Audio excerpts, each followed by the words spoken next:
One final look back at the win against Wisconsin. We got Biz with us here today as we talk some Iowa football. And of course, the short week with the road trip out to UCLA, we preview the Bruins. A little basketball talk and our best bet of the week all today, Locked On Hawkeyes.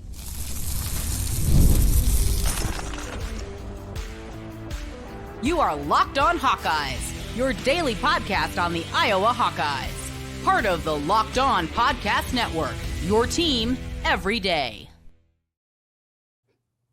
And I'm Trent Condon, that's Biz, and this is the Locked On Hawkeyes podcast. Thanks for making Locked On Hawkeyes your first listen every day. We're available wherever you find podcasts. You can also watch us on YouTube if you want to. Make sure you hit that subscribe button while you're there. If you're listening on the podcast side, 5-star reviews helps us get in front of more Hawkeye fans. Today's episode is brought to you by FanDuel Sportsbook. You can start off the season with a big return on FanDuel.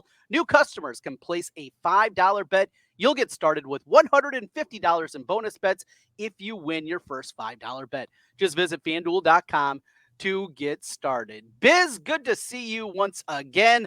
A night game at Kinnick Stadium over the weekend. Domination of the Badgers. And we've been on the other side of that a time or two, seeing some big rushing performances out of Wisconsin.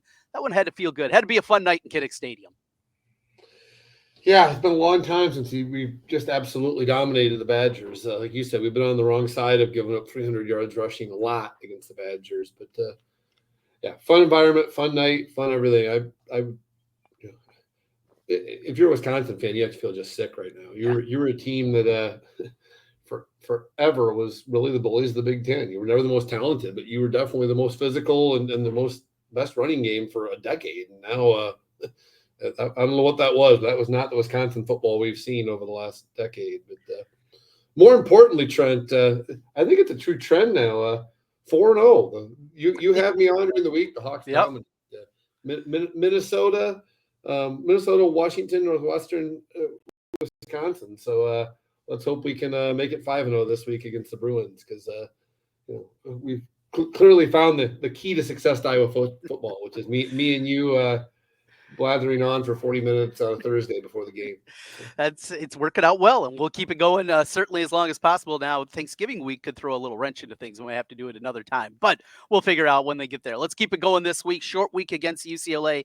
One thing I want to get your perspective, I talked about this a lot this week, Biz, is this, and I think a lot of fans know this, but just understanding whenever Kirk retires after this year, 2 years, 4 years down the line, whenever it is, of also understanding your identity, understanding what you are. You see Wisconsin trying to change their identity. They went out and made a good hire.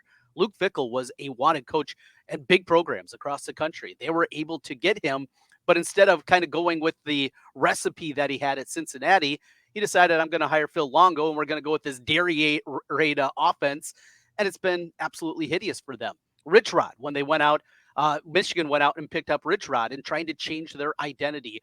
Iowa, very specifically, there's not a whole lot of paths to victory for the Iowa football program. They have to be built in a particular way, and I think this is something that'll be good ammunition whenever it happens, when Kirk hangs it up, to say, it doesn't have to be an internal candidate. It doesn't have to be somebody with Iowa ties, but there has to be an understanding of the way that you need to win at a place like Iowa. I view us as the equivalent of the Pittsburgh Steelers, Trent. I mean, you look at the Pittsburgh Steelers; they have an identity, and they've had 3 coaches in 50 years. Mm-hmm. I don't see any way when Kirk decides to hang it up that we don't hire somebody that completely understands what identity we want to have going forward. I don't see any way we try to do what Wisconsin's doing or what Nebraska did for a while, or I'm not saying we're going to hire LeVar Woods or we're going to hire necessarily, somebody that's on the staff right now, but we're going to hire somebody that understands what it takes to win at Iowa, because it's not easy to win at Iowa, and it's gotten harder with, what's happening with the Big Ten and the expansion and those types of things. But, last Saturday is a perfect example of when we are clicking, our identity is pretty damn tough. And, unfortunately, we haven't been consistent in doing what we did on Saturday night. But, it's the recipe for Iowa football has worked really well over the last 20 years. Play great defense, run the football, don't make mistakes. And as you saw on Saturday, if you can add all those things plus just have capable quarterback play, you're going to win. Are you going to win every game? No, but you're going to be in every game. I mean, up until the last 3 years, like part of the frustration I've had, and I think a lot of the fan base has had, is up until the last 3 or 4 years, you knew Iowa was going to be in pretty much every single football game. And that hasn't happened the last 3 years. We've gotten our butts kicked consistently by the upper echelon teams. And that's the frustration I think you see more than anything with Iowa football right now, is that are we winning? Are we still winning? Yes. But we're also not anywhere near that upper echelon. And so, that's the key to me is you got to get back to where, if you get capable quarterback play and you can be in every game, then that's about as much as you can ask for as an Iowa fan, I think. With the victory and now a domination again after Brendan Sullivan came against Northwestern, after those 3 and outs, we saw things start to click. And then we see, of course, the way that it clicked against Wisconsin. We still got 3 games and 4 games with the bowl game to figure this out. But do you see Brendan Sullivan, at least right now, as a guy that you're confident can be the quarterback for next season, that he's your full-time starter? Yeah, maybe you're going out there and you're going to bring another backup or a guy at least to compete for the job. But have you seen enough for Brendan Sullivan that you're confident that he can be the guy that is the quarterback for 2025? I'm more confident than when we talked last week, but am I there yet? Absolutely not. I mean, he threw the ball 10 times. I mean, we ran 54 times to 10, but the throws he made, I mean, he had a couple ugly, just kind of drag routes early in the game. But I thought when he settled down, that seam pass he threw to Ortworth late in the game was beautiful. And a couple other throws. I mean, he showed me more passing the ball than I anticipated last week. But, I mean, he's going to have to – I mean, I think this game is going to be kind of the decision-making game for him, because UCLA has good run defense. They're going to stack the box. I mean, he's going to have to throw the ball more than 10 times on Friday night. I mean, and so this is the one where, I think we'll really find out. We haven't seen him on a road game. I mean, fortunately, UCLA's road environment's probably not going to be great, but we'll find out a lot this week. So, I mean, to answer your question, am I there yet? Absolutely not. But am I feeling better than I was a week ago? Yeah. And like I said last week, I mean, this is the perfect window. He's got a month to prove himself. And to me, as an Iowa fan, it's kind of a no-lose situation, because either one of 2 things happens. Either he shows that he's capable and you go into next year with a guy that's got some experience under his belt, or he fails and you realize you got to start from scratch. And so, one way or the other, I mean, obviously we're playing mostly for pride at this point. So if he fails and the season ends poorly, so be it. I mean, do I want to end 9-3 and end on a high note? Absolutely. But if we end out 7-5 and he doesn't get the job done, then we know what we got to get into for next year. Yeah, I think it's very simple. I think you laid it out really well. All right, Biz, we'll continue here. We'll get in a little bit more into this UCLA game. Some memories of the Rose Bowl, including the last time Iowa was there. Was heavily lubricated for that one. Not a pretty performance. And do we have to worry about cleats? We'll talk about that as we continue. This is Locked On Hawkeyes. Today's episode of Locked On Hawkeyes is brought to you by Robinhood. With Robinhood Gold, you don't need a silver spoon to eat up the financial favors of the 1%. Robinhood Gold allows others to get the rates and perks usually reserved for the high society. Now, the resourceful individual with Robinhood Gold can earn the very liberal rate of 4.5% APY on uninvested cash and be rewarded with a handsome 3% retirement boost on an IRA account. Robinhood Gold provides the privileges of high net worth for any net worth. These generous benefits are now available for only $5 a month. The new gold standard is here with Robinhood Gold. Sign up at Robinhood.com/gold. Terms apply. For product specific disclosures, visit Robinhood.com/gold. Investing involves risk. Rate may change. Gold membership is offered by Robinhood Gold LLC. Today's episode of Locked On Hawkeyes is also brought to you by the FanDuel Sportsbook. Get ready to tackle the NFL action with FanDuel. It's America's #1 sportsbook. Right now, new customers can bet $5, get $150 in bonus bets if you win. The FanDuel Sportsbook app gives you everything you need to place live bets on the NFL all in one place. So when you get a hunch in the middle of the game, you can check out the latest stats, view live play-by-play, and so much more on the same page where you place your bets. Just visit FanDuel.com to join today. You'll get started with $150 in bonus bets if you win your first $5 bet. Again, $150 in bonus bets if you win your first $5 bet with FanDuel. Just visit FanDuel.com. Never waste a hunch and make every moment more with FanDuel, an official sportsbook partner of the NFL. Trent and Biz back with you once again on the Locked On Hawkeyes podcast. Thanks for making Locked On Hawkeyes your first listen every day. Biz, it's UCLA. Not great memories of UCLA. One of my earliest memories, well, 1985, I was in kindergarten. Great year. Of course, the Iowa to the Rose Bowl. Bears win the Super Bowl. It's been pretty much all downhill since. But that aside, that faint memories of that game, memories of the Iowa-Michigan game that year. Of course, we were there for the matchup against Stanford after 2015. Has been a bit of a house of horrors for Iowa, but it's not just the Rose Bowl. It's just traveling west in general has not been a good thing. And this is not just an Iowa problem. This has been Big Ten problems throughout the years. Yeah, I've been to a lot of them. I mean, I went to Arizona. I went to the Arizona State game. Went to the Rose Bowl, like you said. Not a lot of great memories coming back for those. So I saw. I mean, it's been.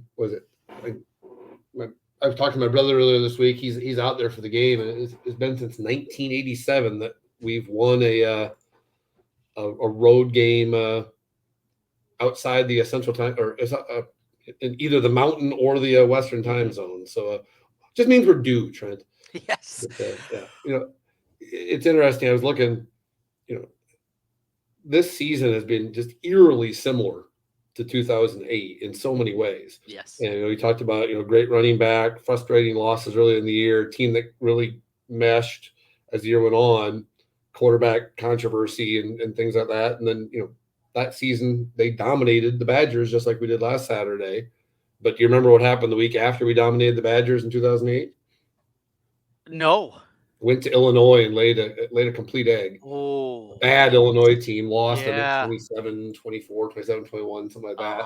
Then we turned around and beat Penn State, number 3 Penn State the week after. But after the good vibes started and we really destroyed Wisconsin and Sean Green completely dominated, just like with 3 touchdowns, exactly like we did last week, we went and laid an egg. So I talked about last week, UCLA was my lock of the week against Nebraska because UCLA worries me. They're a team that you look at their schedule, 3-5. You look at their schedule, it's as hard as anybody in the Big Ten. They lost to LSU, Oregon, Penn State, Minnesota, all teams that are at least 6-3 or better right now. So, and they gave LSU, Oregon, and Penn State decent games for 2 to 3 quarters. I mean, they were in them, all of them, and like I said before, they've got a good run defense. So, if anybody looks at this game and says, "Oh, UCLA's 3-5, this should be easy," they clearly aren't paying attention because this is a decent UCLA team and it's an Iowa team that has a history of not doing well when traveling westward. So don't have great vibes going into it. But on the flip side, Trent, there's no way in hell I'm betting against November Kirk at this point. And November Kirk's been amazing the last 19-1 the last 20 games in November. So you got the November Kirk on one side versus all the bad history of going west on the other side. Something's got to give, Trent. And I am pretty concerned about that rush defense. You mentioned that a little bit earlier. 11th in the country, giving up 100 yards. I watched a lot of their game earlier this season against Penn State, and that's when they're starting to turn the corner. And you can see, all right, they're not a great team by any means, but it's year number 1. And that was another concern that I had going into this one. You had Deshaun Foster, he had a flub at Big Ten Media Day, and people freaked out about it. Like, he kind of froze in front of the camera. He was good. I mean, you hear the players talk about him, and when you have these new coaching staffs, a lot of times they're starting to build, and they got the win last week against Nebraska, and I was so happy they got that win because maybe there is a little bit of a letdown for a new team and new coaching staff. That's a possibility. I was happy to see them be able to pull that out, but you've been seeing them trend this way for a long time. Garber's a guy that he's going to take chances, but as we saw in the Michigan State game, yeah, Childs, it feels like it was a great matchup for us, and and we couldn't make any plays against him. And the same thing I think is kind of a concern here with Garbers is he'll make plays down the field. He'll take aggressive shots down the field. And we've seen throughout the course of the season, this Iowa defense is not at the elite level that we're used to lately too. They got an outstanding linebacker. Their defensive line is very physical. It's a matchup where I think if I was going to win this game, Brendan Sullivan, he's going to have to make some plays in the passing game. Yeah, it feels like, I mean, you look at that line, Trent, it feels a little bit like a Vegas nose line. I mean, I'm shocked we're favored by 6. I thought maybe we'd be favored by 2.5, 3.5 at most. And so Vegas must feel pretty good about us going out there and taking care of business, because that line seems to be screaming at you to bet UCLA. So, but, on the flip side, Garbers is somebody who he tends to make mistakes, and they're not a perfect team by any means. So, I don't know. Again, there's a lot of things you can point to that are bad signs in this game, but I think we're a team that will be motivated going out there. I think we'll play pretty good football, and so I don't think it'll be a repeat of the Michigan State game where you see a team that just didn't seem like they're all that motivated and just kind of went through the motions. I think we'll be motivated, and I think we'll go out and play decent. Whether it's good enough to win, we'll see. But I think we'll play good football out there this time. Unlike most trips out west, I think we'll have learned our lesson and play. We'll play good football. We'll see what happens. So we saw in the last Rose Bowl trip, slipping and sliding all around. I saw Jay Higgins. Somebody asked him about the cleats, like, "Hey, we're just going to wear normal cleats." I don't know what it is about that, and you see this happen time to time, playing on grass. I think he saw it a little bit against Michigan State. Why is it such a big deal? I guess just because so many college teams now just play on turf. I don't know. It seems like, but we see this happen quite often where you just see teams, and specifically road teams, just kind of slipping and sliding around before they kind of figure out the way to go. I don't know. It's odd. Isn't there the equipment manager community where, hey, what size cleats, how deep should our cleats go when we're going to this building? I think I think you'd clearly agree with me, Trent. If we had better shoes, we beat Stanford. Clearly, that was the that was the problem. I think part of that slipping was trying to keep up with Christian McCaffery. To be honest, yeah, that's a part of it too. It's easy to slip when the guy is you're going against one of the all-time greatest running backs in college football history. So I don't know. Watching UCLA games this year, I haven't seen anybody have problems on the field this year. I mean, whatever the issues were back in 2016, I think the Rose Bowl seems to have fixed it. So I'm not too worried about it. And if we go out there and slip and slide and lose, I guess we can blame the equipment managers. Yes, put it on Greg Morris and company. We'll put it on them. All right, let's talk a little basketball. Let's start ladies first. And last night, I don't know, watch about half the game. Not sure if you made it. No, you got your tickets there for the season tickets for the women, but Northern Illinois was missing their best player.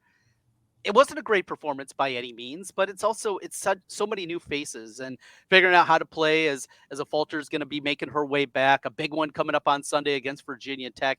I don't know. I guess I was left, and maybe the point spread had something to do with it. Iowa was favored by 37.5. I was left looking for a little bit more out of the women's team, even as I like some individual components. Ava Heiden's going to be a star. That freshman class is outstanding.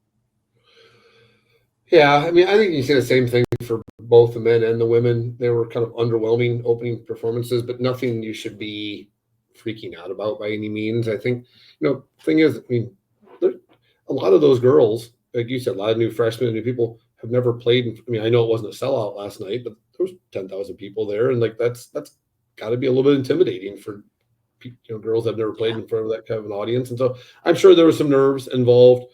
Ava Heiden especially looked really nervous, and she didn't play very well, but I think she will play much better than she did last night. And so I don't know. I don't think you can read too much into game one for either the men or the women. Were they perfect performances? Absolutely not. I mean, the biggest concern probably for both teams is it looks like neither team is going to play a lot of defense again this year, which you give up 80 plus to both Northern Illinois and Texas A&M Commerce. That's probably not a great sign for down the road.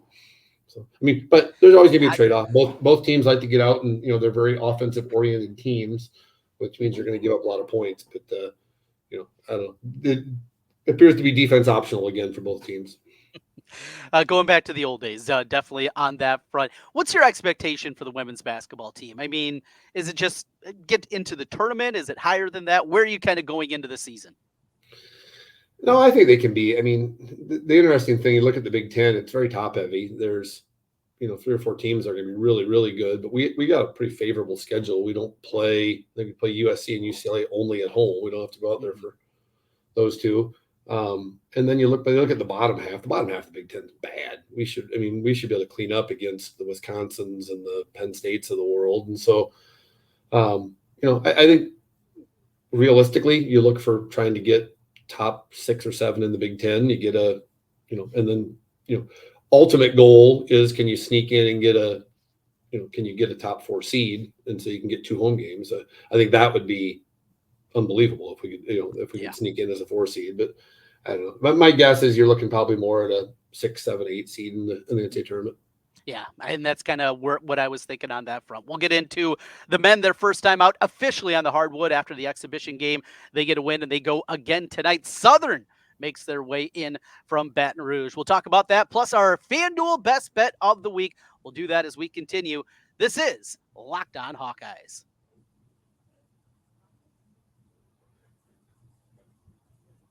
Today's episode of the Locked On Hawkeyes podcast is brought to you by Hims. Well, as we get started here on this one, guys, you ever feel like you need a little bit of a boost in the bedroom? It's time to stop worrying about your performance and get Hims so you can feel confident knowing you can get hard and stay hard whenever you're in the mood. Hims is changing men's healthcare by providing you with access to affordable sexual health treatments from the comfort of your couch.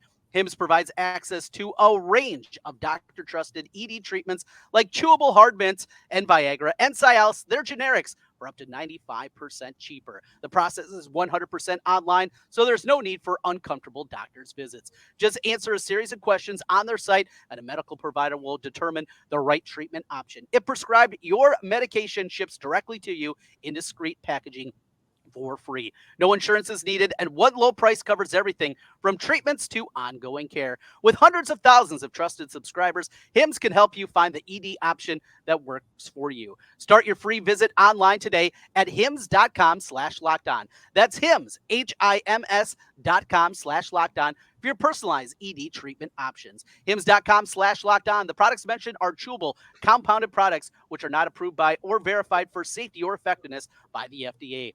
Prescriptions require an online consultation with a healthcare provider who will determine if appropriate. Restrictions apply. See website details and important safety information. Subscription required. Price varies based on product and subscription plan.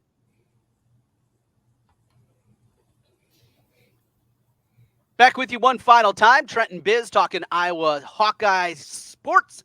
Football in the books, women's basketball in the books. Let's wrap things up with a little men's basketball before we make our best bet of the week. And let's open things up here. A win, ho-hum. You mentioned it when we're talking about the women's team, just kind of an underwhelming performance. And I guess my expectations, I don't think they've changed at all. I think this is still a tournament team, but it's one game, right?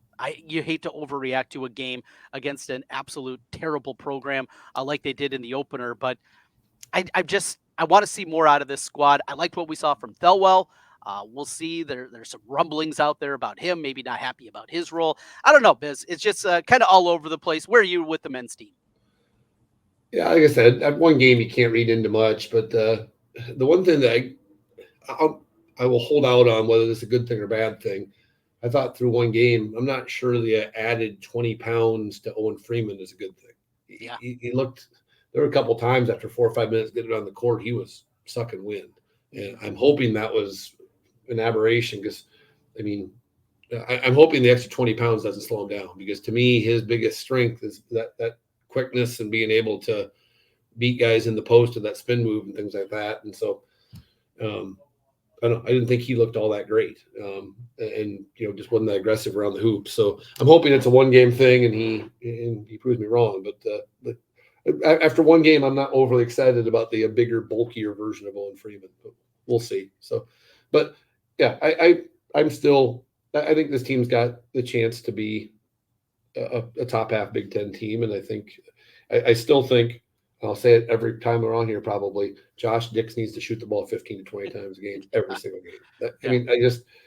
I can't emphasize enough, he needs to be a more assertive offensive player. I just think he has a chance to be a great player, but he's just not assertive enough.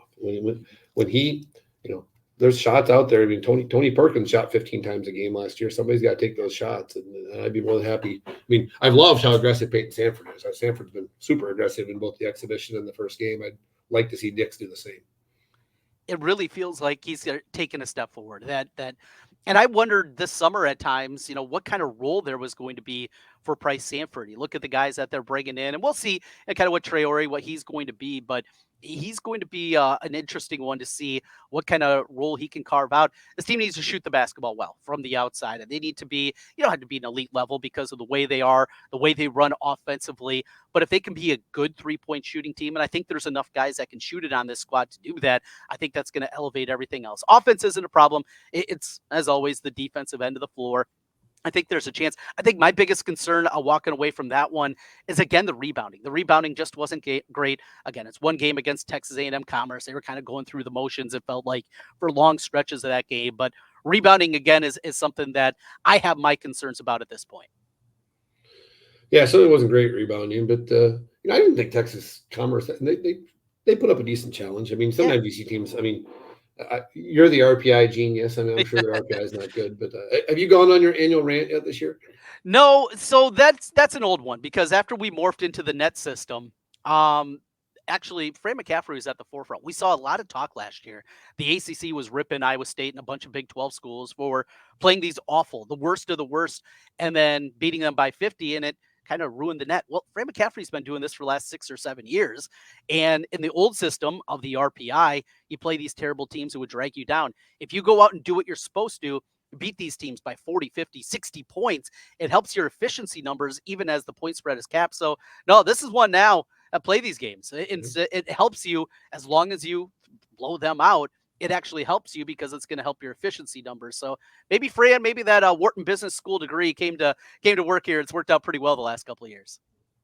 Speaking of annual rants, Trent, I was happy to see that the Fran Jail is still in effect. You talked about rebounding. Part of the reason rebounding was so bad in the first half is that Laji Dembali got 2 fouls immediately and was, of course, put into a 2-foul jail, which I will go on my annual anger. It is baffling to me that your 5th, 6th best player is put into jail with 2 fouls. Who cares if Laji picks up a 3rd foul in the first half? Like, he's not going to play more than 20, 25 minutes anyway. So what is the concept? I can totally understand sometimes if your best player not wanting to get them in foul trouble early on, but what is I will never, ever, ever understand the thought process around a guy who's already playing 20 minutes at most being put into jail for having 2 fouls. Like, if he fouls out, he fouls out. He's still going to play his to 20 minutes. So I know I'm pissing into the wind on this, and it's never going to change. But I just how somebody like how Matt Gatens hasn't sat Fran down and been like, Fran, here's the analytics on this. You're being ridiculous. Like, fix it and fix it now. Like, we're going to be a bad rebounding team. You better have guys like Laji on the court because he's a good rebounder. You'll never convince me that Evan Braun is more than a 5 to 10 minute player at Division I basketball. Like, he shouldn't be. So, like, that's part of the reason. Like, he's not a great rebounder. He's not. So I don't know. There's my Fran Jail rant for the year. I'll leave it alone at this point. No, you won't, because it's going to come out in an important time, not against when they're playing Texas A&M Commerce, and we're going to freak out because that's what we do. So I'm going to guess this one's going to come up again. I'm with you. I've asked Fran about it, and he said he just wants his guys that are able to play at the end of the game. And I argued with him at the time, well, if you're down 20, it's not going to matter if they're available at the end of the game. But he's never going to change. That's the thing about Fran. Fran, one thing I noticed on Monday night, I thought he looked good. I thought he looked almost reinvigorated, if you will. And something that I've talked about, just not having the baggage of having your kids with you, playing for you, those kind of things. I thought we saw, and hearing Fran, I thought he was just, I don't want to say renewed focus. I don't think that's the right terminology, but looked like a little more pep in his step, certainly this year than early that he did a year ago. I'm not going to lie, Trent. I did not analyze Fran's peppiness on Monday, so I'll trust you. That was a miss out of you. That was a miss out of you. I'll trust you on this one. All right, Biz. Let's get into our best bet of the week. You nailed it last week with UCLA. not just covering the number, obviously, against Nebraska. They got it outright. What are you looking at this week in your FanDuel best bet of the week? So my bet this week is very similar concept to last week. Like I said, I thought UCLA was a team that was trending in the right direction, and I just didn't think Nebraska was as good as they pretended to be against Ohio State. So same thing. Give me the Florida Gators getting 21.5 going to Texas on the early morning on Saturday. I think this is a team, Florida, that it's trendy to talk about how their coach is a dead man walking, but look at the numbers. Florida has been a adequate football team, and they've gotten better as the year goes on. They've competed against, their schedule's absurd, but they've competed against everybody. They fought, they played defense. And on the flip side, you got Texas, who I think Texas is a good team. They're probably a top 10 team, but they're not the world beaters that we thought they were going to be. They're not the number one team in the nation. They've got some flaws. And then you add all that to an early morning start. I think, will Florida win? No, I think Florida will do the same thing they did against Tennessee and Georgia, which is make it a 4-quarter game and probably lose by 10-14. So you're going to give me more than 3 touchdowns against a team that's still fighting. I'll take it. So give me Florida plus 21.5. The concern there, obviously, DJ Lagway, after Graham Mertz was lost for the season, their quarterback Lagway got hurt last time out, and I saw he was listed as questionable for the game. Warner, the kid that came in last week, he is 9 of 25 passing on the season. But he's from Yale, I believe. Yes, so he's very intelligent, so yes. He'll figure it out. He'll figure it out. I hope you're right on that one. All right, I got one for you this week. I've become a little bit of the Gopher whisperer throughout the course of this year. And always been a PJ Fleck fan, Trent. I'm going to fade the Gophers this week. A closet Phil Fleck fan. You know me. Our personalities would really mesh well. I'm sure if he hung out at our tailgate for a while, I'm sure that'd go well. Might turn when some neighbors made an appearance one time at our tailgate. Rutgers is not playing well, and this is more than anything.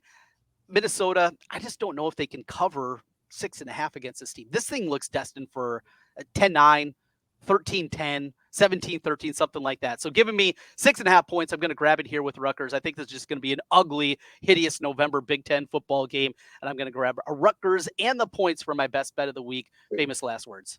So hold on. So you talked about you being a closet Minnesota fan. Rutgers isn't playing well, but you're taking Rutgers? No. I said I've become a Minnesota whisperer because I've been on the right side of the Gophers seemingly every single week here the last week. Right. That's what it is. Not because you had me confused. Come on. Yeah, geez. You jump into conclusions over there. All right. Before we argue anymore, we got to get out of here. Biz, good talking to you this week. A Friday night game. I'm going to be on late on 1040 WHO with the Sound Off show, so you can catch me after that one.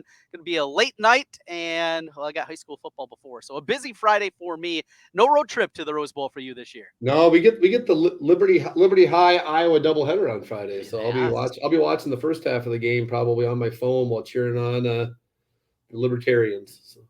They get to continue to battle against the Des Moines suburb squads. They took down Waukee. Now they get round 2 against Ankeny. So we'll see how it goes. Yeah, this is going to be a healthier team than what you saw a week ago with that Waukee squad that was playing without Baker, their quarterback. But should be a fun Friday night. A lot of people are going to be doing the same as you, Biz. I'll be doing the same. I'll be over at Valley doing the Johnston Valley game. Should be a great night of football, and hopefully it recaps with a win. Biz, we will talk to you again next week. All right, go Hawks.